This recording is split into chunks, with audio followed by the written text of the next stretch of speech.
Hello friends, चलिए शुभ लाभ के एपिसोड 126 में क्या हुआ देखते हैं। लास्ट एपिसोड में हम देखते हैं कि अलक्ष्मी माँ जो होती हैं वो लक्ष्मी माँ को चुनौती देती हैं कि वो उनकी भक्त सविता से शुरुआत करेंगी और जो विश्वास वो उनपे करती है उसे खत्म कर देंगी। और वो उनसे कहती हैं, क्या तुम्हें मंजूर है मेरी चुनौती? फिर हम देखते हैं कि यहाँ पे पूरा घर बहुत मायूस होता है। रोहित ने एक गुड़िया मंगाई होती है अपने होने वाले बच्चे के लिए और उसको देख के वो बहुत रोता है और पूरे परिवार बहुत बहुत उदास है, बहुत रो रहा है माया के बच्चे की मौत की वजह से। लक्ष्मी माँ फिर अलक्ष्मी जी से कहती हैं कि मेरे भक्त का विश्वास ही मेरी सबसे बड़ी ताकत है, तो मुझे तुम्हारी चुनौती मंजूर है। इधर पंडित जी से सविता कहती हैं कि हवन अब नहीं होगा, लेकिन जब उनको पंडित जी समझाते हैं कि सुख दुख तो लगा रहता है, भगवान की जो परंपरा है उसको निभानी चाहिए, तो पहले तो वो मना करती हैं, पर फिर वो कहती कि नहीं नहीं आप सही कह रहे हैं, मुझे हवन करना चाहिए, तो फिर हवन करने के लिए मान जाती है। फिर जो लक्ष्मी जी होती हैं वो कहती हैं कि ऐसे नहीं, कुछ नियम रखने पड़ेंगे। फिर माँ कहती हैं कि नियम तुम कब से मानने लगी? तो फिर लक्ष्मी जी कहती हैं तुम्हारे लिए नियम होना चाहिए। और वो ये कहती हैं कि तुम्हें ये काम करना होगा कि तुम अपनी भक्त सविता के पास बिल्कुल नहीं जाओगी। जब भी वो लक्ष्मी माँ की पूजा करेगी तो उसके सामने जो जाएगा वो मैं जाऊंगी, यानी अलक्ष्मी जाएंगी। तब तक, जब तक कि जो शर्त का परिणाम है वो सामने नहीं आ जाता। इधर माया जब होश में आती है तो वो ये न्यूज सुनती है उसका बच्चा नहीं रहा, तो वो बहुत रोती है, रोज उसे संभालता है।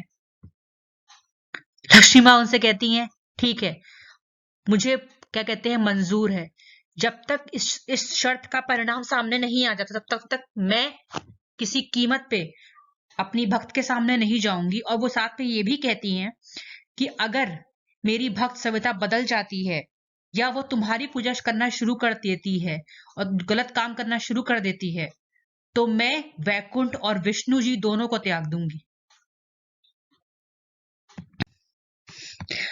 अलक्ष्मी जी बहुत खुश हो जाती हैं और कहती हैं तुम चिंता मत करो, तुम विष्णु जी से बोलो तैयार रहें, क्योंकि जिस वैकुंठ को तुमने 4 हाथों से सजाया है उसको मैं 2 हाथों से बर्बाद कर दूंगी। इधर उल्लू जी परेशान है कि माँ अपने कैसे चुनौती ले रही, तो लक्ष्मी माँ कहती हैं मुझे सविता पे पूरा भरोसा है, क्योंकि वो लाभ और लोभ में अंतर जानती है, वो कभी भी मुझे हारने नहीं देगी। इधर अभी हवन पे हो रहा होता, सब लोग बैठे होते, तब तक माया आती है और हवन कुंड में पानी डाल देती है। फिर माया सब पे बहुत गुस्साती कहती है आप लोग की वजह से ही मेरा बच्चा गया है, आप लोग की इतनी हैसियत नहीं थी कि आप लोग सीढ़ी बनवा सके, आपने बहुत गुस्साती है, बहुत मतलब निरंजन को बहुत उलझते कहती है कि आप पास इतने पैसे नहीं है कि आप सीढ़ी बनवा सके, रोहित को भी कहती है कि तुम किसी काम के नहीं हो, सबको भला बुरा कहती है और फिर वहां से चली जाती है। पंडित जी फिर सविता से कहते हैं कि अब क्योंकि ये जो हवन है खंडित हो गया, इसलिए अब ये पूजा नहीं हो पाएगी। सविता बेचारी बहुत उदास होकर बाहर जाती है और रोकती पर पंडित चले जाते हैं। फिर वो एकदम हाथ जोड़ के कह रही होती है माँ प्लीज आप कहाँ हैं, प्लीज आप मेरे सामने आ जाइए, माँ आप कहाँ हैं?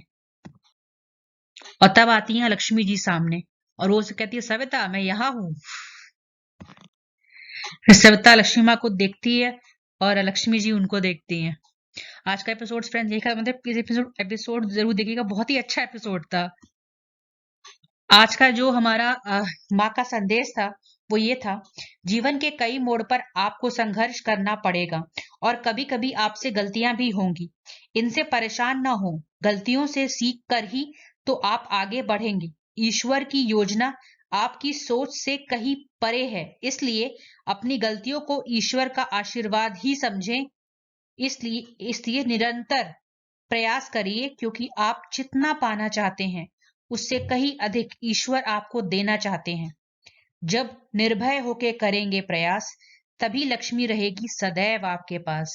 आप समझे ना, मेरी ये शुभ बात है, मेरी लाभ की बात है, क्योंकि लक्ष्मी पहले समझ में आती है फिर ही घर में आती है। फ्रेंड्स वीडियो पसंद आया तो प्लीज सब्सक्राइब करेगा और लाइक करेगा, आपका हर एक सब्सक्राइब मुझे हिम्मत देता है नेक्स्ट वीडियो बनाने का, क्योंकि हफ्ते में 6 दिन आता है। Thank you so much.